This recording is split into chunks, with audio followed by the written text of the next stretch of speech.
I've been reading a lot of psychology books recently. I love how it likes to break down the human behavior, how it tries to provide a map to understanding people. But I'm willing to bet that I could read every psychology book on this earth and still know absolutely nothing about any of you here, unless I actually got to know you as a person. You see, I think our personalities are the most defining traits as human beings. They are, as some may say, the fingerprints of the soul. Perhaps the best example I can give of contrasting personalities would be my mother's family. My mother grew up the youngest of 3 children. They were all raised in the same environment. They had the same parents. They all went to Hawaii for college. And yet are nothing like one another. My aunt, the eldest of the family, has been treated very well by life. Oh, you mean I get to be a senior citizen soon? Does that mean I get all the benefits?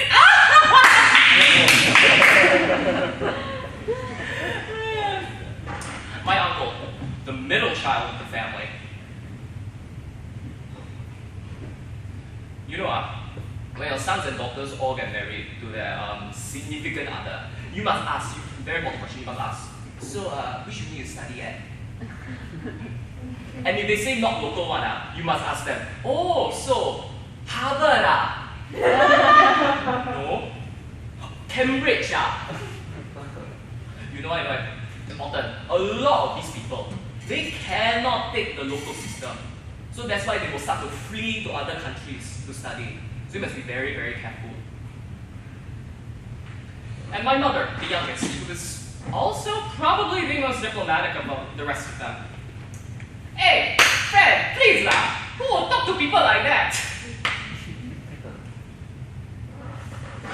As you can imagine, reunion dinners at my mother's side are very peculiar and fun for me. Mostly because I get to watch these 3 very contrasting personalities work off each other. And honestly, it's better than watching Friends. So let's talk a bit about myself. I was raised in a pretty loving family. My parents and my grandparents raised me to be fair, kind, and strong.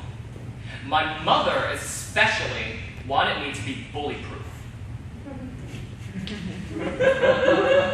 Nick, she would say, referring to anyone who bullied me.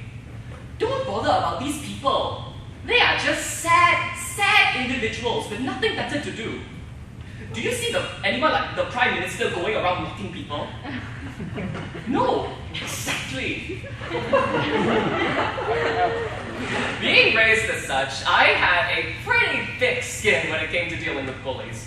Nothing they ever said really fazed me.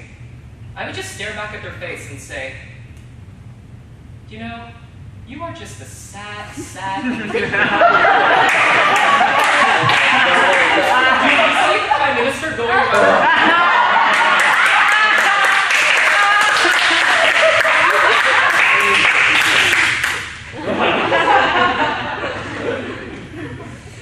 And with this mentality, I felt so liberated from all social confinements.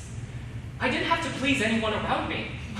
I could be whoever I wanted to be without any fear of judgment.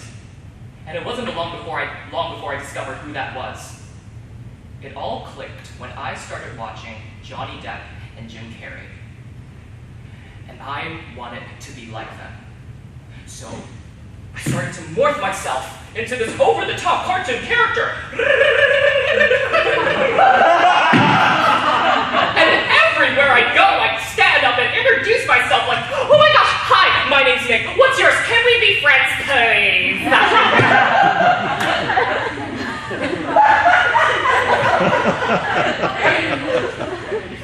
As you can imagine, this was the point where people really started to shun me. Even my own extended family did not think well of me at this point. And hey, because I didn't have a care in the world what other people thought, I started to think that I was somehow better than the people around me. After all, everyone treats me like I'm some sort of alien. So, I must be above them all! I don't have to please anyone. Who needs friends? I've got myself.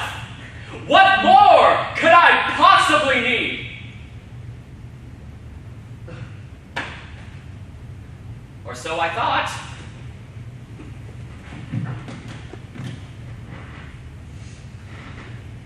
Little did I know that deep down inside was a gnawing feeling of rejection, an insecurity that grew to the point where whenever I would introduce myself to anyone, that little voice at the back of my head would always tell me, "You know they're not going to talk to you ever again, right?" And of course, to my surprise, when people did come back to talk to me again, I was thinking, who are these crazy people who want to be my friends? Well, okay. I had lived my whole life without friends, so I needed to get this right somehow. So I started using every trick I knew up my sleeve to keep them. I had lived my whole life friendless, and I was not about to let these guys go anytime soon. So I held on to them. I held tighter and tighter and tighter until I had drained the last bit from them. And slowly, one by one, they left.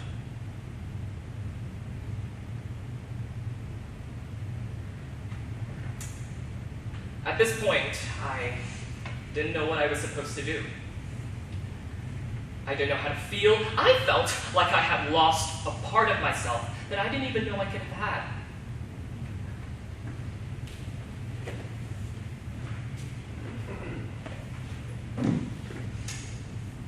Not all of them left. There were a few who stayed. And one night I was having a video call with one of them. We'll call her P. And I was telling P about my struggles. I was sharing with her how maybe I should change myself to suit my surroundings better. And at that moment, P did something that I had never expected. She got mad. She started telling me off. I was so confused. I asked her, whoa, wait, stop. Why are you so angry at this? I thought you were uncomfortable with me. And that's when she said this. Yeah, maybe at first, but like every single time you came and talked to me, there was a little bit of change in my heart, and a little bit more, and a bit more, and a bit more, and then after a while, I actually enjoyed talking to you already.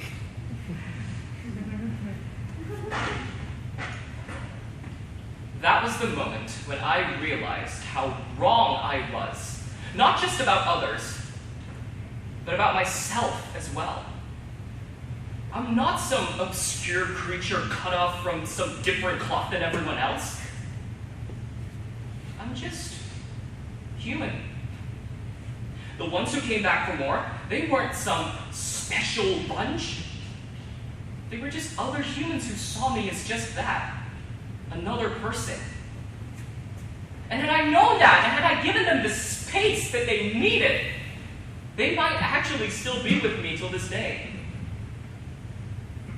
But maybe, much like how my mom and her siblings, though so starkly different, get along so well,